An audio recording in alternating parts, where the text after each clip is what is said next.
Olá, tudo bem?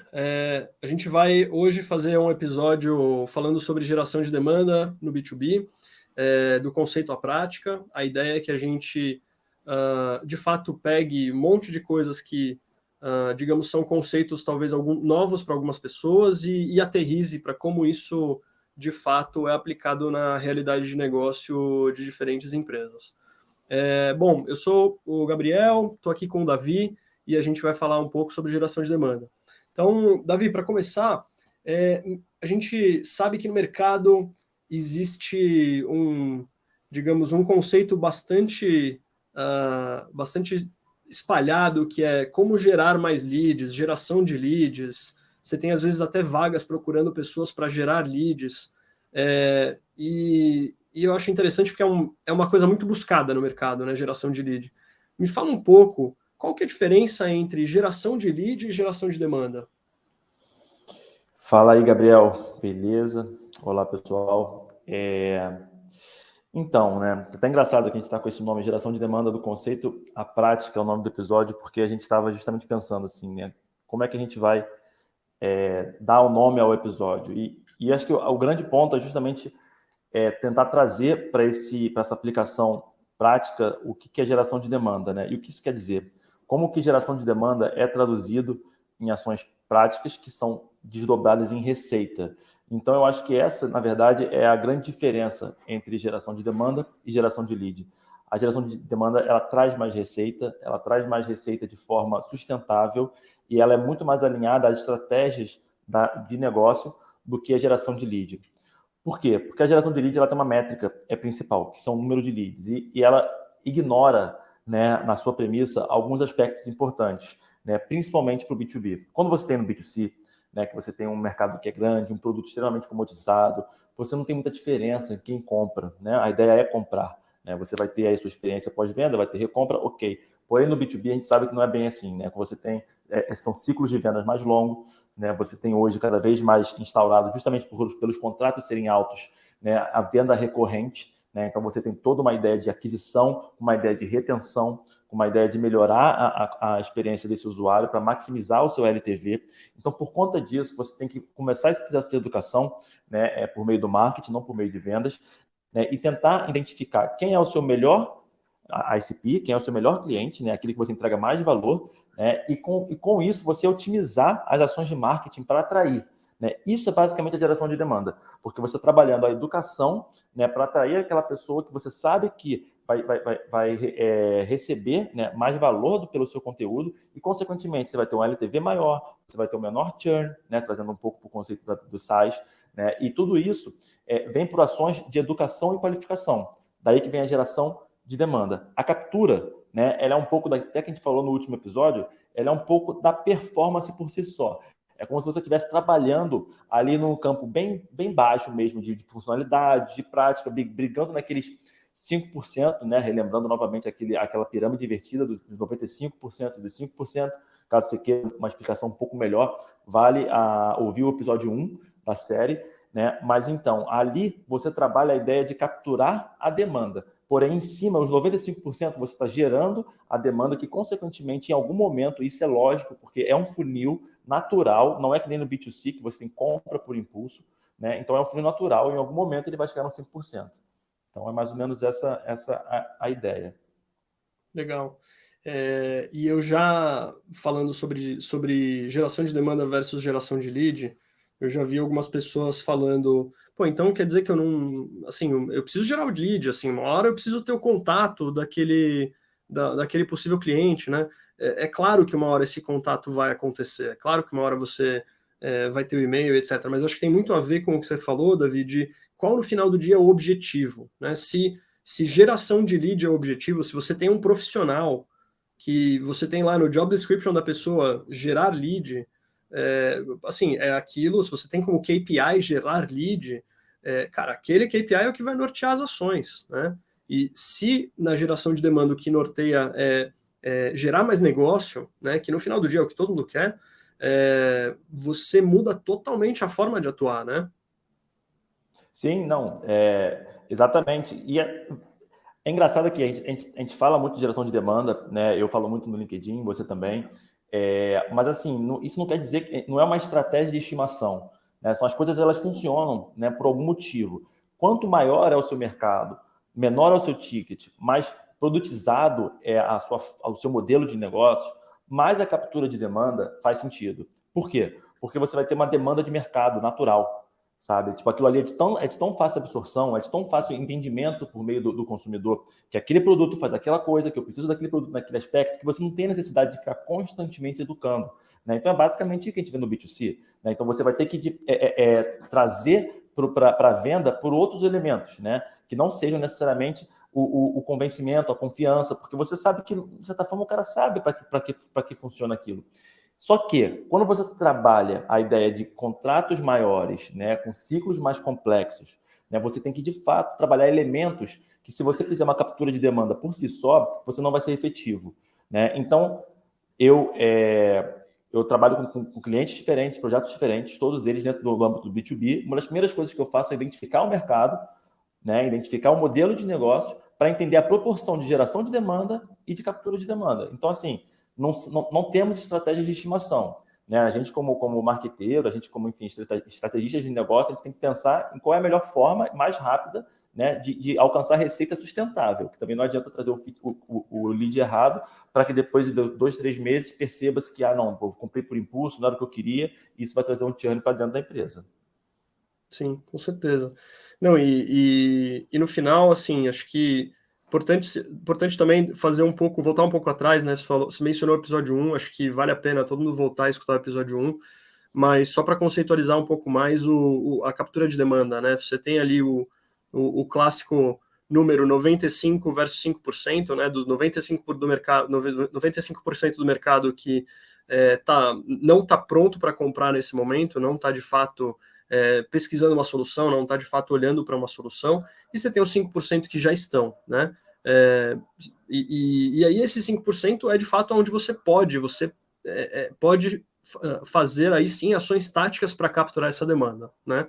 Então, só para conceitualizar um pouco mais, e existe também quando a gente fala geração de demanda, a gente está falando tanto do topo de funil, que é a criação de demanda, onde de fato você está educando o mercado, e você tem o fundo de funil, onde você está fazendo a captura de demanda, né? Na criação de demanda, você faz a educação, você faz, digamos, um contato com a marca, da sua marca com o seu cliente, e que você não necessariamente vai precisar falar de benefício aí, né? Muito provavelmente você vai falar bem menos de benefício, você vai falar muito mais, muito no alto nível, né? Do que a sua marca representa, e quais são as coisas na sua marca que estão conectadas com os atributos que aquele potencial cliente valoriza no dia a dia dele, são coisas importantes para ele na sua categoria,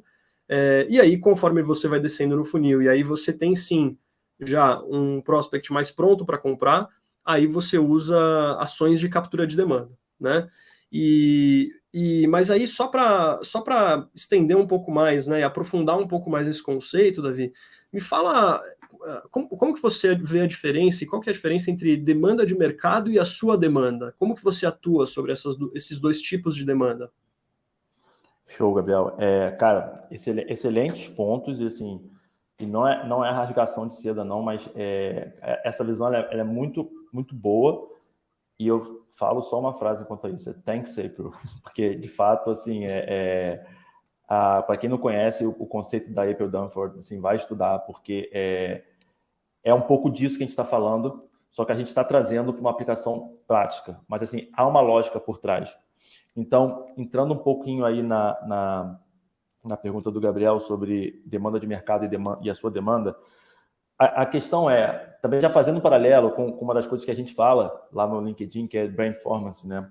Você tem uma educação de mercado, né? Você tem uma demanda de mercado, desculpa. Você tem uma demanda de mercado. Essa demanda de mercado, o que isso quer dizer? Que uma parcela de pessoas foi educada pelo mercado, por players, pelo momento, por várias coisas que não necessariamente é você. Então, quando você trabalha captura de demanda focado em funcionalidades e técnicas e features, você tem um teto de performance, que é justamente essa demanda que não é sua, é uma demanda de mercado. E está todo mundo, todos os players, eles estão brigando dentro dessa camada, né, de educação, de demanda, digamos assim.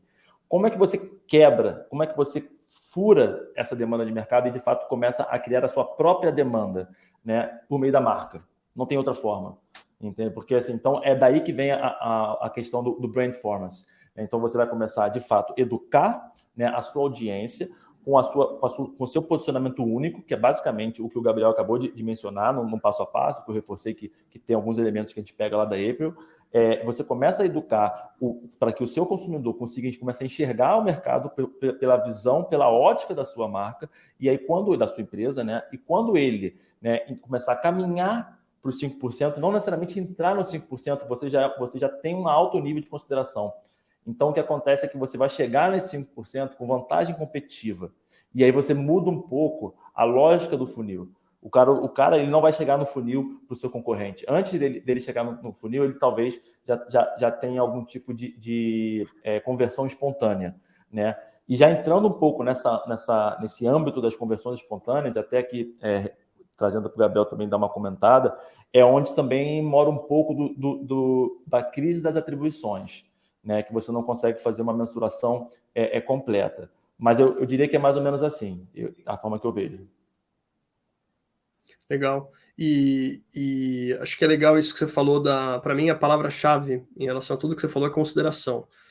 Porque se você, né, a maior parte do mercado que busca comunicar principalmente funcionalidade e diferencial de funcionalidade, ele tá fazendo uma comunicação num nível mais de captura de demanda para um prospect que não está pronto ainda para falar de funcionalidade, enquanto que se alguém já começa a falar de atributos de marca, já começa a falar, digamos, num alto nível em que você diferencia a sua marca antes de diferenciar o produto, você conquista, você primeiro conquista awareness, depois você conquista consideração, e talvez um terceiro nível mais profundo seria a conquista de preferência, né? Que aí, óbvio, se ele chegar na hora de fazer digamos, a parte mais prática do dia a dia dele de compra, de olhar para atributos e ele já chegar com preferência é maravilhoso. Mas assim, só de ele já ter consideração e já conhecer sua marca, você já está muitos passos à frente, porque você não vai precisar ficar brigando ali na performance, você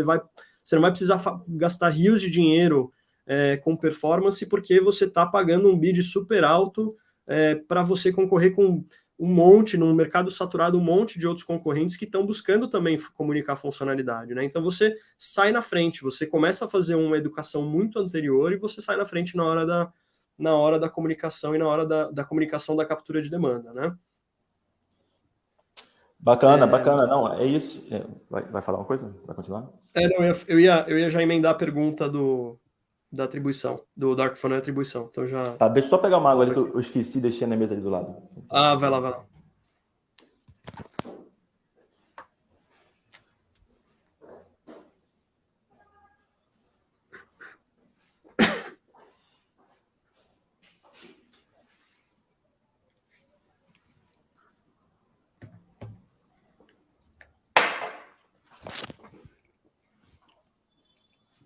Vamos lá.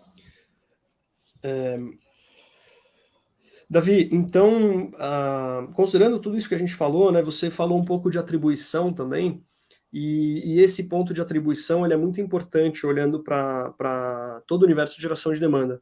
Me fala um pouco sobre atribuição e me explica o que é o Dark Funnel. Beleza. Primeiro a gente tem que ter em mente, né, que a crise da atribuição ela só existe por conta de um cenário que a gente viveu de 2010 até 2020, mais ou menos, até um pouco menos, que a gente conversou bastante até no primeiro episódio, que era onde a gente tinha um oceano azul também da atribuição, né? Porque antigamente você tinha basicamente um computador do trabalho, um computador de casa, né? Você tinha ali uma comunicação que era, obviamente, muito, muito menos rebuscada do que é hoje. O mercado estava se sofisticando em relação até às próprias táticas. Então, as coisas eram muito mais simples e de fácil atribuição. Então, você conseguia identificar exatamente de onde a pessoa converteu, quanto que está gerando de retorno. Só que hoje a gente tem um mercado totalmente diferente, né? Então, assim, para começar, pelo LGPD, né? Então, a gente tem hoje a Lei Geral de Proteção de Dados, que já na base você não consegue aí traquear muitos dos touch points, né? E, em paralelo, você tem o IoT também. Então, você não tem mais somente um ou dois devices. Você tem aí o seu laptop, talvez o seu laptop do trabalho, sabe? O seu tablet, você tem um computador, você tem um smartphone, enfim, smartwatch. Então, você tem muita coisa hoje, né? Isso, por si só, já deixaria confuso. Porém, ainda tem o elemento B2B, que faz o Samba realmente instaurado, né? Que é basicamente a ideia de que você começa a conversar internamente, né, seja fisicamente, né, presencialmente, com colegas de trabalho, ou seja com grupos fechados internos, né, grupos de WhatsApp, grupos de Slack, né, comunidades, né, lá fora a gente tem muito lá o Quora, né, tem outros que aqui no Brasil não tem, mas enfim, também fazem parte da brincadeira. E inclusive trazendo um pouco desse contexto histórico, digamos assim, né, o Chris Walker da Refine Labs, que não sei se vocês conhecem, vale muito a pena acompanhar. Eu acho que é a pessoa que basicamente popularizou esse termo geração de demanda, né? E em algum dos episódios lá, ele comenta como é que ele percebeu a primeira vez assim o Dark Funnel na prática. Então ele trabalhava numa empresa se eu não me engano, na indústria farmacêutica, e ele estava lidando com um cliente e ele entendeu que o cliente de fato estava lá, tinha entrado no site dele, bacana, só que numa conversa específica, o cliente falou exatamente várias coisas que ele fez antes de ir no site e que todas elas eram impossíveis dele traquear. Uma delas, inclusive, foi pedir uma verificação, algo nessa linha, pedir uma verificação de um especialista sobre aquele conteúdo que a marca dele estava produzindo. Então, daí que ele percebeu, cara, tipo assim, a ideia de gerar demanda, assim, eu nunca conseguiria capturar a demanda desse cara se eu não tivesse trabalhado o conteúdo. Esse é um ponto. Então, assim, se ele tivesse fazendo só a captura, aquilo ali nunca viraria um cliente. Provavelmente porque você vai ter um contrato maior, você vai ter um ticket maior e, consequentemente, um mercado menor. Aí entra um pouco naquilo que eu falei, que você tem que ter essa divisão. E o segundo ponto para aquele lead específico que ele estava conversando, aquele cliente, né, chegar naquele nível de maturidade para ir no site dele, ele percebeu que, cara, tiveram vários touch points com várias pessoas que não tinha como ele ter controle daquilo. E aí entra uma cisão muito forte em relação aos Martechs, que tiveram sempre como promessa, né, de cabo a rabo a identificação da jornada, sendo que não é. Então, daí que ele, muito felizmente, além de ter cunhado o termo de geração de demanda, também trouxe e popularizou o Dark Funnel. Eu acredito que nenhum dos dois termos sejam dele, mas eu acho que ele é um dos responsáveis por essa popularização do tema. Legal. E acho que uma outra coisa que a gente também falou no episódio 1, que é da digitalização, né? Acho que o B2B ele tem um componente muito forte de social do ponto de vista de indicação, né? Isso acontece também no B2C, mas no B2B é muito forte, né? Bom, a gente que trabalha em marketing, somos grandes compradores dentro de empresas, né? Eu trabalhando em house, eu compro muita solução de marketing.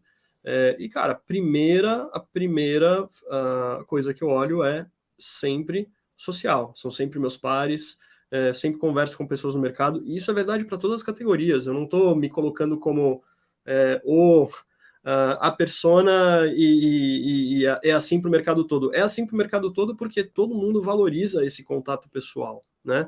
E com digamos, essa coisa dos pontos de contato, né? Tem aquele número também clássico dos 22 pontos de contato antes da compra ser decidida.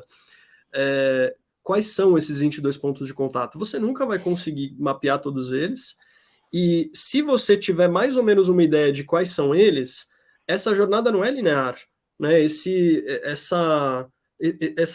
toque que é dado, que pode potencialmente ser dado pela empresa, ele não é linear, e a forma de comunicar em cada uma dessas etapas também é totalmente diferente, justamente por conta da criação de demanda e captura de demanda. Não, é exatamente isso. Se você até frase de impacto que a gente falou na última vez, né? Tipo, o papel do marketing é entender a jornada, não é construir a jornada. Então, assim, você também tem que entender as falhas dessa jornada e, eventualmente, os atalhos dela. E você tem que preparar a sua comunicação para remover os pontos de fricção. Teoria é isso, né?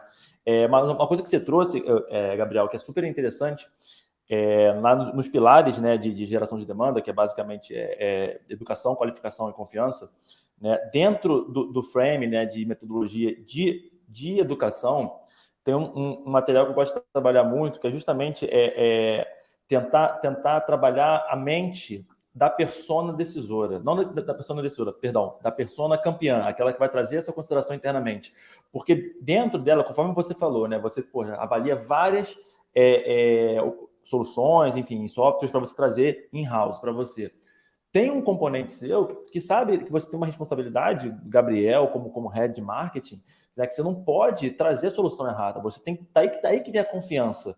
Daí que você vai chegar e vai falar com seus pares, como você bem colocou. Porque você também, assim, a ideia não é só que, poxa, o software que eu trouxe, ele não correspondeu às expectativas. Isso é tudo bem, isso acontece. Mas o ponto é, cara, será que eu deveria ou não fazer uma avaliação antes de chegar para a minha empresa e apresentar alguma coisa? Então, você faz uma pesquisa, né, uma investigação, na verdade. E essa investigação ela não pode ser fria, ela tem que ser quente. Então, você tem que ir atrás de pessoas que também têm o mesmo problema que você, que tenham soluções, enfim, estão testando soluções parecidas com você. E nessa hora, o Google ele nunca vai te dar essa resposta. Porque se você entrar no site da empresa X e tem lá um artigo, por que você deve me contratar? Você pode até falar, cara, faz sentido. Mas o elemento confiança, isso nunca vai acontecer. Então, é importante a gente também entender isso. O Gabriel estando em house, então basicamente foi o que ele falou agora. Essa é a experiência que todo mundo que considera alguma coisa vai passar. Pode fazer muito sentido, mas em algum momento eu vou acionar a minha rede de contatos, né, seja direto ou indireto, para me dar um pouco mais de validação e confiança nesse processo. Exatamente. E aí quando você olha sobre essa ótica, o criativo em cada uma dessas etapas tem que ser totalmente diferente. Os canais, eles são diferentes. E a forma de você, digamos, criar as audiências também é diferente, né? Então, olhando para a captura de demanda, por exemplo, né? Uma coisa que a gente já usa, enfim, fora do Brasil é super popular, né? Aqui no Brasil talvez nem tanto, mas são dados de intenção, por exemplo, né? Dados de intenção são uma forma super popularizada fora do Brasil de você encontrar essa parte do mercado que já está talvez ali na parte da captura de demanda do funil, né? Então, você tem, por exemplo, sites de reviews, né? Fora do Brasil você tem o G2, que é super popular, em que as pessoas fazem os reviews da solução. Se alguém está procurando review de solução, está procurando solução, né? Não tem muito... ela não está fazendo isso à toa, então é um dado de intenção super forte.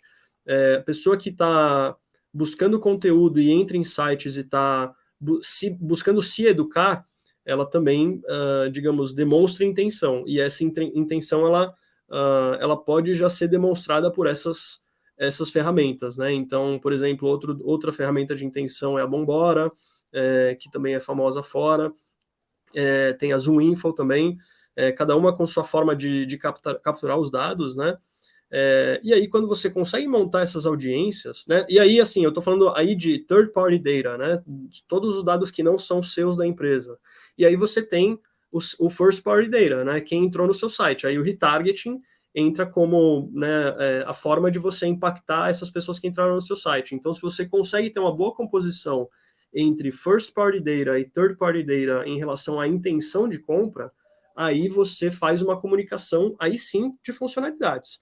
Aí sim, buscando, né, se você tem mais informações de qual a página a pessoa entrou, etc., no seu site, você pode comunicar certas funcionalidades. Quando você não tem essas informações, aí você tem alguns canais que prioritariamente você pode trabalhar como canais de captura de demanda, né? Então, você pode trabalhar, por exemplo, uma parte da sua estratégia de SEO como educação, talvez mais topo de funil, mas uma parte aí sim de captura de demanda com palavras de alta intenção, né? Palavras em que a pessoa, por exemplo, está buscando o nome da categoria solução, né? Ela está provavelmente buscando alguma solução dentro daquela categoria. Então, tem algumas formas de você identificar se a pessoa está sim já ali na parte do funil da captura de demanda. Isso, cara, é muito bom. Eu acho que assim você deu uma visão muito clara, né? Tipo um zoom out de como funciona um pouco, né? Esse movimento de intenção. E essa divisão que você fez, né? De first party e third party, na verdade, assim, no Brasil o third party é o que falta. A gente não tem muito, né? Exato. Além do third party depende também de um certo volume de dados. para fazer algum sentido na correlação. Então, com mais nichado e com menor for o seu mercado, mais difícil também vão ser para essas intention data, right? Eu já ia mandar um write aqui, já ia emendar.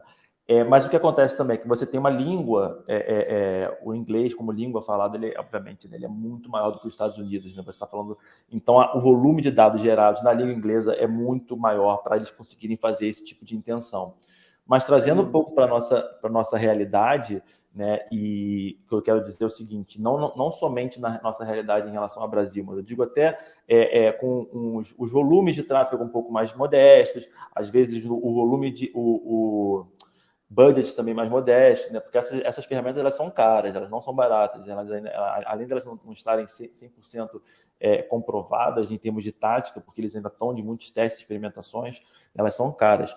Eu sou muito a favor do vamos trabalhar com first party data desde o início, entendeu? Então, daí, você construir o seu funil de conteúdo, né, tendo esses trackings, né, em todo momento e fazendo os hooks, eu acho que isso os ganchos, eu acho que isso é o mais importante, sabe, para você como marqueteiro, né, com você como estrategista, ter o controle, né, do seu fluxo da sua jornada, né? E tem, né, alguns softwares que são acessíveis em termos de valor, né, que conseguem te dar quais são as empresas, eles pegam, acho que pelo IP, né, as empresas que estão visitando o seu site. Né? Então, você tem o lead info, você tem o lead feeder. Né? Então, você consegue fazer uma correlação... Tem a Clearbit também. A Clearbit também faz isso, né? Uhum. Acho que o HubSpot também liberou, está liberando. Acho que eles estão conectando alguma coisa no HubSpot para fazer isso direto no HubSpot, mas tem várias, né? Tá ficando popular aqui no Brasil já também. O HubSpot faz isso por conta desse conceito que vai ficar cada vez mais forte, que é o all-in-one, né? A ideia é que a gente cada vez mais só tenha uma plataforma ou um software para tudo. E o HubSpot já não é somente um software de inbound marketing há um bom tempo. Mas então esse é um movimento. Então acho assim, se você tá ouvindo aqui, assim, cara, organiza isso. Hoje a gente está te dando as coisas um pouco fragmentadas, mas assim, dá para entender mais ou menos qual é a lógica disso aqui, né? Coloca isso em prática. O lado bom do First Party Data é que você tem total autonomia sobre as ações, né? E você tendo ali, e você não precisa de muitos conteúdos, isso é uma coisa bacana também. O Gabriel falou sobre a ideia dos 22 touch points, né? Tem o fato também de que assim, no B2B você tem que massificar a mensagem, né? Então, trabalhar métricas como frequência, tá? Elas são muito importantes, né? Então, assim, uma vez eu vi alguma pesquisa assim, que enfim, deve ser nem verdade ou deve ser parcialmente verdade, que as pessoas começam a interagir em anúncios do LinkedIn depois de ver 6 ou 7 vezes, assim, aí depois que eles começam a interagir. Então, assim, você tendo essa noção um pouco mais zoom out, né, da sua metodologia, tá? Você não vai ficar apegado à métrica daquele anúncio do LinkedIn, porque você tem uma lógica por trás, né? Então, assim, é legal. Eu acho que para trazer hoje para um campo prático, talvez o episódio fique longo. A gente pode até, Gabriel, depois falar somente sobre como que a gente montaria de forma prática, né, uma construção de geração de demanda. Mas eu acho que os elementos que a gente trocou aqui até agora são de suma importância para quem quer construir uma boa estratégia. Sem dúvida. Sem dúvida. E acho que só para comentar uma coisa rápida, depois eu vou levar para uma outra direção. Acho que é importante também, a gente trabalha com você com certeza já deve ter passado por isso, Davi. A gente trabalha com produção de conteúdo. Algumas vezes já aconteceu de chegar uma pessoa para mim e falar: pô, vi o que você falou lá no post tal, vi o que você falou no outro post antes desse e tal. E aí você olha e fala: cara, mas eu nunca vi essa pessoa engajando com o meu post, eu nunca vi essa pessoa engajando com o meu conteúdo. Isso acontece com as marcas também. As pessoas, elas são tocadas, mas não necessariamente você vai identificar, ela não necessariamente vai clicar no seu anúncio. E isso é importante, porque se você considerar que o sucesso da sua campanha está só no clique, por exemplo, você não pode fazer geração de demanda dessa forma. Aí a captura de demanda, talvez ela seja bastante influenciada pelo clique, mas a geração de demanda mais ampla, né, olhando para o topo de funil, criação de demanda, não necessariamente, né? Cara, perfeito. Eu diria que, assim, até fazendo um gancho aí do início do papo que você perguntou, né? Qual a diferença entre captura e geração de demanda? Cara, eu diria que, assim, em termos conceituais, de mentalidade é essa, sabe? A captura, ela necessariamente, ela olha, é um voo baixo sempre, sabe? Ela está sempre olhando para métricas, para cliques, sabe? Tipo assim, para coisas imediatistas, enquanto que a geração de demanda não, né? Isso não quer dizer que não haja mensuração da estratégia. Tem mensuração da estratégia, porque tem que ter. Mas, assim, você se desapega um pouco, né, ali do day trade, do marketing, né, que você fica ali todo dia ali medindo o negócio, sabe? Tipo assim, você se desapega um pouco, porque o processo de educação, ele é longo, né, mas você tem indicadores, inclusive esse até é o termo que cada vez mais é usado, né, tipo, são indicadores, você tem ali algumas correlações que mostram que, né, então vamos trazer um pouco prático aqui, né, por exemplo, tempo de permanência na sua página de educação, né, o fluxo interno do site de educação para qualificação. Eu, particularmente, não jogo tráfego para a página de qualificação, somente para a página de educação, porque aí eu tenho certeza que o tráfego da qualificação é extremamente qualificado, porque a pessoa foi educada e passou internamente para lá. Você tem que fazer, por exemplo, ads em feed, né, que são justamente os ads que vão educar dentro do feed, porque você não quer quebrar o fluxo de comportamento da pessoa, a briga por atenção, a gente sabe disso, né? Então, você joga no LinkedIn, por exemplo, você tem a métrica do ver mais, né? Então, cria ali, porra, a gente está aqui produzindo conteúdo no LinkedIn todo dia, né? Se você for olhar lá o meu LinkedIn, lá eu sempre tenho lá a terceira linha, é justamente o gancho para a pessoa abrir. Então, você consegue fazer essas coisas para você ter alguns indicadores, né, que vão nortear. E aí, trazendo um pouco para a associação relacionada à receita, né? Quanto maior for o seu contrato, menor for o seu mercado, menos vendas você tem que fazer no ano para ter o seu faturamento, mais você vai ter que quebrar esse processo. Então, tipo assim, por exemplo, quantos leads qualificados chegaram para vendas, né? Como o ciclo de vendas está sendo diminuído ou não em relação ao que era antes. Então, esse é o tipo de inteligência que você tem que ter dentro do pipeline, né? Porque antes as pessoas chegavam, de certa forma, com pouca educação. Hoje elas já chegam mais educadas. O ciclo de vendas que era, de 180 dias, hoje já está 120, né? Algo nessa linha, né? E quão menor é o seu ticket, né, mais você vai ter uma atribuição baseada em quantidade, não em qualidade, né? Então você vai ter uma atribuição mais quantitativa. Aí você consegue pegar aquele funil de vendas clássico mesmo e conseguir medir por ali, né, a performance da sua ação de geração de demanda. Sim. E acho que um ponto aí, trazendo o gancho daquilo que você falou de consideração, né? Na geração de demanda, a conversão, ela tende a ser... Você tende a ter, digamos, menos leads sendo gerados, mas você tende a ter uma conversão muito maior. Uma conversão maior não só das pessoas que entram no seu site de fato pedem para falar com o time de vendas, e também de quem pede para falar com o time de vendas e de fato fecha o contrato. Pelo que você falou, ela chega já mais educada, a chance dela de fato ir de uma primeira reunião para uma segunda, para uma terceira é bem maior, né? Porque vendas vai ter que responder muito menos perguntas, justamente porque ela já está educada. E ela já chega considerando a sua marca, ela já chega, às vezes, até com preferência pela sua marca, né? Porque você fez toda a educação, você fez o trabalho ali de topo de funil. Então, enquanto que na geração de leads, você vai trazer muito mais leads para o site, né? Se a métrica for gerar leads, você vai gerar mais leads, fato, mas você vai ter um percentual de conversão bem menor, né? E aí, esse percentual de conversão menor, no final, você vai acabar sendo cobrado por negócio no final do dia. Então, acaba não compensando você gerar mais lead. Sim, não, e esse é um ponto engraçado, né? Porque as redes sociais hoje, né? Tipo, o Facebook, né? O LinkedIn, eles facilitam a geração do lead, né? Com esses forms de auto-preenchimento, né? E é claro que, assim, se você for fazer uma ação de captura de demanda, ponto, né? Cara, essa ideia é trazer lead, vamos liberar lá. E aí eu estava participando de um projeto ano passado e em algum momento, enfim, depois de eu falar, cara, isso aqui vai trazer leads de baixa qualidade, mas vai trazer leads. E começou a trazer leads de baixa qualidade. E aí me veio a solicitação assim, vamos colocar mais formas, mais campos no formulário, né? E assim, não é isso que qualifica lead, tá? Não é você criar ponto de fricção que é o que vai qualificar o lead. É pelo contrário, é você remover os pontos de fricção e deixar a comunicação clara o suficiente para só que naturalmente passe aquela pessoa que esteja alinhada, não somente com a sua solução, mas que esteja alinhada em termos de tempo. Porque é aquela coisa que, né?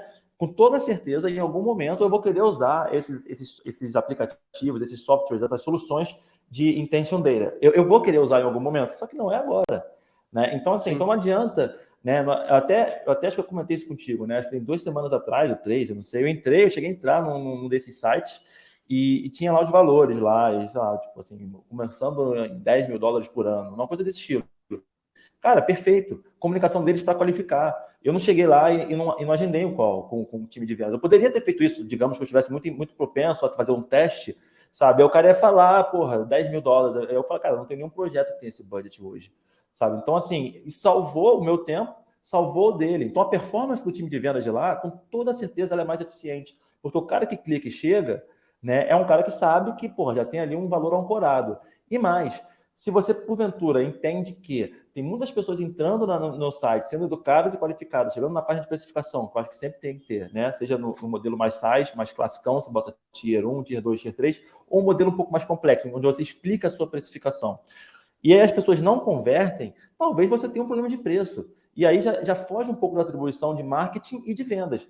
Entendeu? Já é uma coisa de inteligência de negócio. Aí você pode fazer um teste AB. Então, vamos então fazer uma segunda página aqui, sem mencionar preço, para ver se as pessoas veem, sim, então o preço está assustando. Ou a gente não está educando corretamente, ou a gente não está passando o valor necessário, a gente não está sendo percebido. Né? Então, assim, é uma inteligência que tem que ter. Isso é do marketing, isso não é de vendas. Tá? Então, é daí também que vem um pouco da questão. Mas, Gabriel, eu quero te fazer uma pergunta agora. Vamos ver aqui se... a gente sempre, né, contextualizando um pouco, a nossa ideia é sempre tentar chegar no final dos episódios trazendo uma situação real e como que a gente atuaria, né, nesse cenário. Então, perguntando aqui para o Gabriel, que atua em house, como dentro de uma empresa, dentro de uma startup, dentro de enfim, né, de um conjunto de pessoas, como mudar a mentalidade de lead gen para demand gen? Cara, a palavra-chave aí no meio é como mudar a mentalidade, né? É isso. E eu acho que esse é o maior desafio mesmo. Eu acho que para mim, a primeira coisa a ser feita é você precisa sim mudar a mentalidade da liderança. Se você não tiver apoio da liderança, você não consegue fazer essa mudança, porque aí a liderança vai começar a te perguntar, mas cadê os leads? Porque você vai gerar menos leads, né? Então vão começar a te cobrar pelos leads, né? E se eles começarem a te cobrar pelos leads, você vai ter que continuar no mesmo modelo. Exatamente. Então precisa começar pela educação interna, né? Como que eu faço educação interna? Porque é uma coisa que eu faço, né, atualmente, né? Primeiro, você precisa pesquisar referências do mercado, né? Então você precisa olhar para pessoas que estão falando de geração de demanda. Você precisa pegar dados que essas pessoas trazem. Então, um dado para mim que é o clássico, né? Pegar cases o dado para mim que é o clássico são os 2 funis. É o funil de geração de demanda e a taxa de conversão em cada uma das etapas versus o funil de geração de lead. E falar, cara, a gente vai gerar mais lead se a gente continuar gerando lead, mas a gente vai fechar menos negócio. A gente vai trazer menos dinheiro para a companhia. E você pega qual é a sua taxa atual de conversão em cada uma dessas etapas, você fala, vamos se propor a aumentar a taxa de conversão? Vamos. Como que a gente vai fazer isso? Através de geração de demanda. E aí você começa a trabalhar os seus pontos de conversão no site, pontos de conversão, por exemplo, nos forms, em redes, etc. E você começa a trabalhar a educação. E você pode continuar gerando lead, mas no dia a dia você vai começar a educar o mercado e você vai ver nesse pós-educação de mercado como ficam as suas taxas de conversão, né? E você propõe essa experiência. Vamos continuar de um lado gerando lead, né? Então você pode fazer segmentações e de repente para um segmento eu continuo só gerando lead, para outro segmento eu começo a educar o mercado. E você pode começar com uma verba teste, você pode começar com uma verba separada e você separa também o funil. Porque aí se você separa o funil, você vai na prática conseguir mostrar a diferença de conversão. Claro que você também precisa separar a página de conversão, etc. Mas você separando os funis, você vai mostrar na prática e por números por que é mais saudável fazer geração de demanda ao invés de fazer geração de lead. Cara, eu acho que tá perfeito, é isso. Eu acho que a ideia é justamente essa, você separar, né, e fazer essa comparação. E aí, eu acho que assim, eu só adicionaria uma pergunta que geralmente ela vem, né, nesse momento, que é em quanto tempo eu consigo saber, né, ou ter os resultados da minha ação de geração de demanda. E a resposta para isso é o seu ciclo de vendas. Tá? Então, assim, o seu parâmetro, ele vai ser o seu ciclo de vendas. Né? Então, assim, se a gente trabalha um cenário onde você tem um ciclo de vendas menor, né, consequentemente, o seu processo de educação ele é menor. Né? Se você tem um ciclo de vendas maior, consequentemente, você tem um processo de educação maior. Se você acertar, basicamente, se você tem tamanho de mercado, budget e acertar na mensagem, você consegue encurtar para o ciclo de vendas. Do contrário, ele vai se estender um pouco. Mas é mais ou menos essa lógica para você ter em mente também, porque não adianta se alguém virar e falar assim, em 3 meses, mentira, porque você vai ter, como é que são 3 meses se você está falando de uma SaaS que tem uma recorrência de R$200 e um contrato de B2B de 2 milhões, sabe? Tipo assim, não tem como o conceito da geração de demanda ser desdobrado em resultado da mesma forma para 2 cenários tão diferentes, né? Então é bom também a gente ter esse tipo de visão e mais, né? Eu reforço, com maior for o TAM, menor for o ticket, mais a captura de demanda ela vai fazer sentido, porque você vai ter mais demanda de mercado. Né? Então também não é você chegar e falar assim, então beleza, vamos trocar toda a captura de demanda por geração de demanda. Se você tem uma empresa do B2B que você tem que trazer muitos clientes por mês para manter o seu faturamento, o seu pipeline ativo, você fazendo isso, você vai ter de fato um baque no seu faturamento. Agora, se você tem uma empresa que, cara, eu fecho 2 contratos por ano e, putz, é isso. Sabe? Então talvez a captura de demanda não exista para você. É só geração, é só educação, porque não faz sentido. A pessoa não vai comprar por impulso, ela não vai fechar um mega contrato por impulso. Então, acho que assim, esse é um pouco da visão que eu diria assim, um pouco mais conceitual, mas assim, a aplicação prática é exatamente da forma que o Gabriel colocou. Fazendo essa divisão, fazendo divisão de landing page, divisão de funis, porque né, contra dados você não argumenta. Então, se você mostrar por A mais B que, cara, que esse funil aqui ele converte mais do que o outro, né, eu acho que fica difícil as lideranças irem contra algo nesse estilo. É isso aí.